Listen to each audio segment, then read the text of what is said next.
Bharatiya Janata party दुई दिनिया राष्ट्रीय अधिवेशन आज नुआदिल्ली आरंभ हो। अधिवेशन रे आगामी साधारण निर्वाचन चूड़ांत रणनीति प्रस्तुत करा। राष्ट्रीय सभापति जेपी नड्डा अधिवेशन को उद्घाटन करेंगे। यह बैठक दुईटी पर्यायर हो।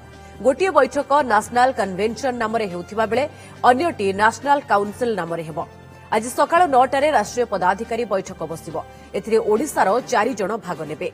राज्य सभापति मनमोहन सामल समेत राष्ट्रीय उपाध्यक्ष बैजयंत पंडा, मुखपात्र संबित पात्र और मानस महांती भाग नेबे।